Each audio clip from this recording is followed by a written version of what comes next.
And last October we did this, and we had a lot of fun. So thought I would do it again. Dan and Larry from the Ghost Hunter, the Dan Norvell Projects, came in to tell me and you about some local haunts that you might be interested in over the Halloween season. Guys, how you doing? Not bad. How are you? Good. So how has it been in a year? It's been a year since I went out with you guys. Was that January? December. Oh, yeah, that's right. So how things been? What have you guys been up to?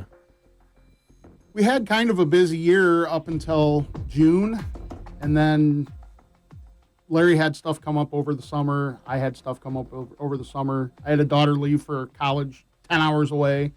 So spent a lot of time doing family stuff. But before that, we finished up our web series, Expedition Entity. Last year, after we finished up with you, we signed on with Paranormal Warehouse. They're pretty big on the internet and on Facebook. And that's the only place you can see Expedition Entity now is exclusively off Paranormal Warehouse. Oh, nice. So, but we finished up that. We have been writing a book that we told you about last year. Right. We finished the book up, and that one's called The Ghost of the Blackhawk War. It talks all about local area and everything that happened within the Blackhawk War.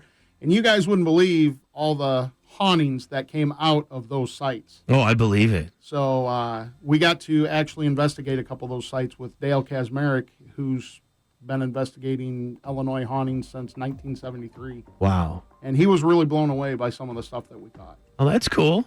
So it sounds like you guys have had a busy year. Talk about what got you into this to start out with. You know, when I started out actually ghost hunting, I more started out to disprove it because I thought everybody was full of it. Mm-hmm. And the thing that made me the believer was Larry and myself and our friend Marcia were out at a cemetery doing a ghost box. And I was still at this point thinking, you guys are full of it. Right. This is all just a bunch of bunk.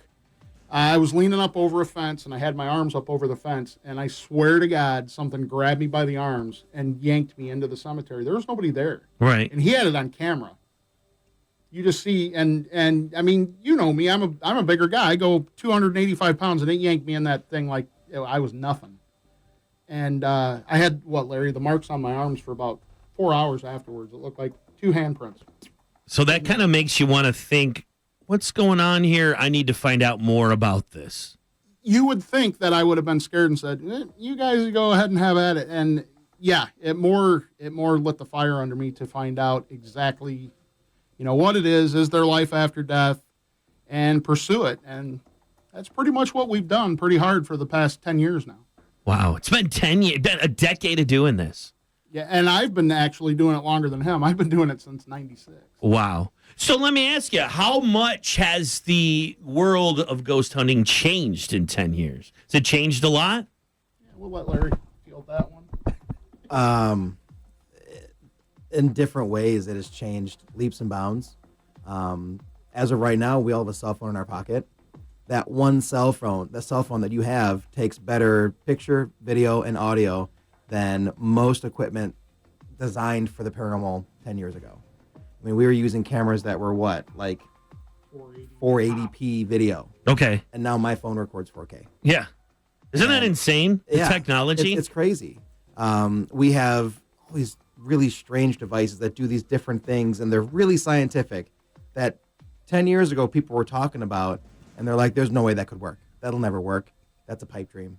And now now it's a reality. Everybody's using it. The biggest ones are like the SLS cameras, the stick figure cameras. Okay. Very controversial. Not everybody believes in them right now. Very easy to have false positives. But there are more expensive versions that are throwing stuff out there, and it's like, okay, I can't explain that. I'm talking to Larry and Dan from the Ghost Hunter, the Dan Norvell Project. Now, let me ask you, with all this technology and everything is so much, you can see things better, you can hear things better. You talk about the controversy. Is there a controversy about that because maybe you're picking up things because equipment is so good that it isn't what you're actually looking for? There are quite a few different cases, the SLS being one. Another one is the thermal thermal imaging cameras. Those can, and quite frequently actually, throw different things up that look like it could be something. It just depends on how that object absorbs heat throughout the day.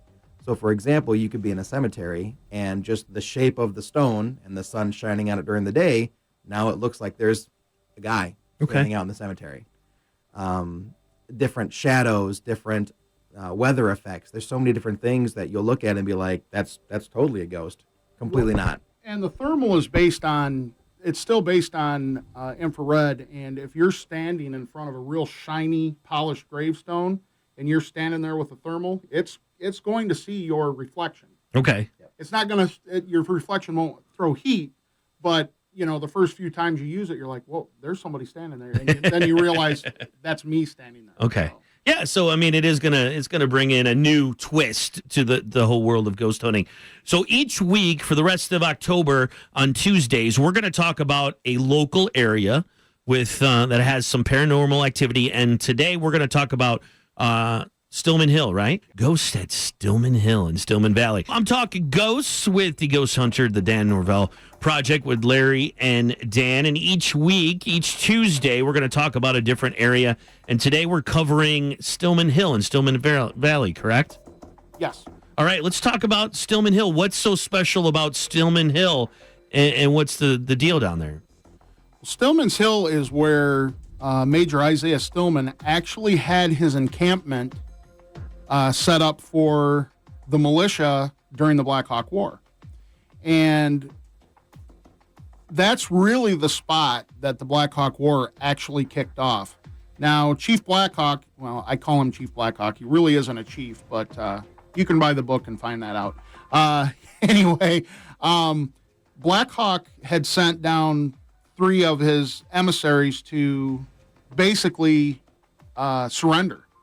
And when they walked into the encampment, our militia, our Illinois State Militia, back in 1832, well, unfortunately, they had their alcohol rations for the day. Okay. None of them spoke Sauk, and they ended up thinking it was a trick and shooting one of the emissaries right there at the Stillman Hill area. The other 2 got away, went back to Blackhawk and said, there's going to be no surrender. And Blackhawk said, then fine, let's charge them right now. Now, in at Stillman Valley, where the battleground is, which we talked about last year, that's where the actual battle and the mutilations happened.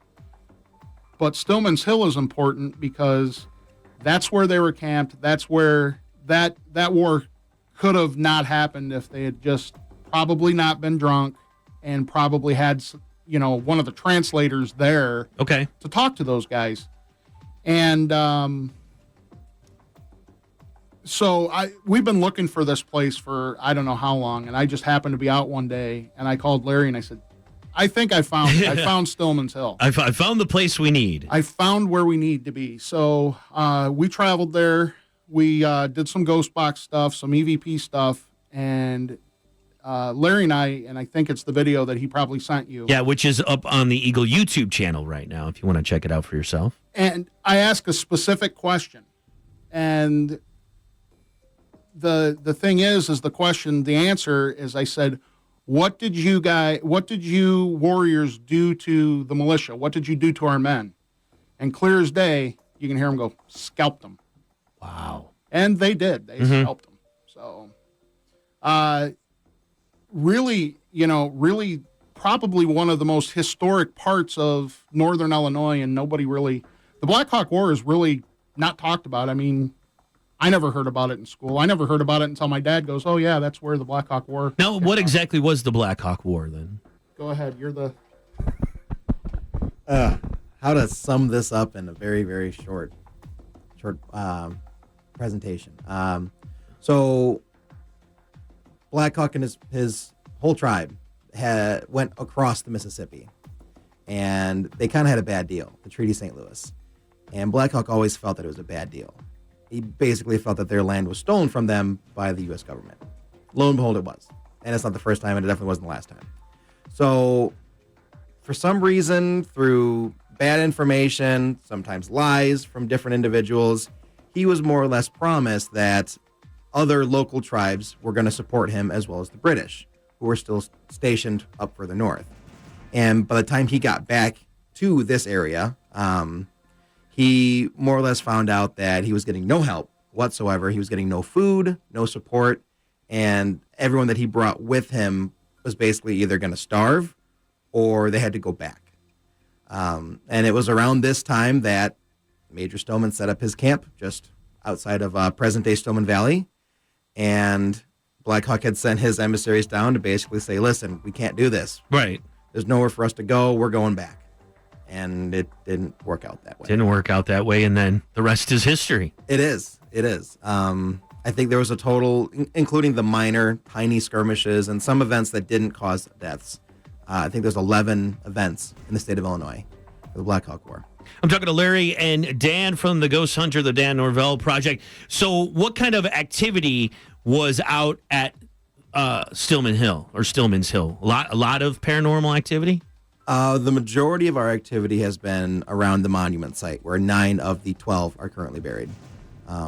3 of them have never been recovered, so they have stones there. They're just not buried there. On the hill itself, we've gotten a few responses, but not a whole lot yet. Every time we try to go out there, because it's somewhat of a farm road on a field, it's not the best. Can't really get a vehicle up there most of the time. Summer's the best because everything's pretty dried out, but as soon as it starts to get to around this time, everything's soaking wet, and it's really hard to get up there. The winter, usually the snow piles up pretty deep, and it's a pain to get up there. And then the spring, everything's soaking wet and or flooding. So just a short window of when you can get in there to do some investigating. And we happen to be really busy over the summer this year, so we didn't get to go out there a whole lot. Our plan for next year is get more evidence, of course. Our section of the book that features the hill is a little on the thin side, so I'm hoping to do a revisit, maybe a second edition, kind of pad that out with more evidence, and then maybe talk to maybe Northern, someone down there, and help us actually establish it as a historical location through some archaeology, some recovery. Oh, that would be cool. That would be very, very cool. And then it's probably a location that a beginner or a newbie or someone that just kind of that's curious, probably not a good place to go start. That particular one, no. Hard to get to, and we do different presentations at conventions and whatnot, and one of the most popular ones is Ghost Hunting 101. How do I get started doing this? Right. The best thing that you can do to get started ghost hunting is research. Mm-hmm. Find anything in your hometown. There's going to be something that happened. Research it. Find out what happened, where it happened, when it happened, and then you just go and you do it. Awesome. Do you have video? And you have video. I mean, you sent me one video of Stillman's Hill, which I put on the Eagle YouTube channel. Is there any other video of the Stillman stuff that people can check out on their own if they want to do some research about it? Oh, absolutely. We have half a dozen live streams of us out there doing different things. And where can people find those at? Our Facebook, the Ghost Hunter Dan Norvell Project. Mm-hmm. We do have a website, which is ghosthunterdannorvell.com. You can find a lot of those videos. You can find a lot of those videos on our YouTube channel. Plus, we did a couple of live streams out there for Paranormal Warehouse. Okay. So yeah, it's all over. I mean, if you just Google Ghosts of Stillman Valley, you'll probably find our videos. So that's probably the best place to start. A lot of the stuff will probably bring you to the monument, at least until we get the hill a little bit more established. Okay. And that also is working with the owner of the property and all that fun stuff. So that's another part of it too. It's private property. So yeah, it could be another year plus before we can actually say for sure, like, yep, that's it. We found bullets, we found buttons, belt buckles, because, when the whole thing happened, Stillman's forces ran north, chasing after Blackhawk's few forces, and then they were completely 100% routed back through their campsite, across the stream, and to where the monument site is now, and then over to Dixon's Ferry, Dixon, Illinois. They didn't have time to pack up their camp. They basically just rode right through it, trampling everything down. You're going to lose a button, right? A buckle. You're going to lose stuff, and that stuff's going to get pushed into the dirt, and it's going to stay there for a long, long time. Very, to find it. Very, very cool. So check out the website. What's the website again? It's www.ghosthunterdannorvell.com. And check out all the great things there. Do you know where we're going next week, or is it going to be a surprise? I think we'll surprise you guys. Okay. But it will be local here in Rockford. Very, very cool. Well, I appreciate it. I look forward to the other places. So many good. This is a good area for haunts, isn't it? Absolutely. Check out their stuff on YouTube and on Facebook and their website, the Ghost Hunter Dan Norvell Project. Thanks for coming in, fellas. I look forward to next Tuesday. Absolutely.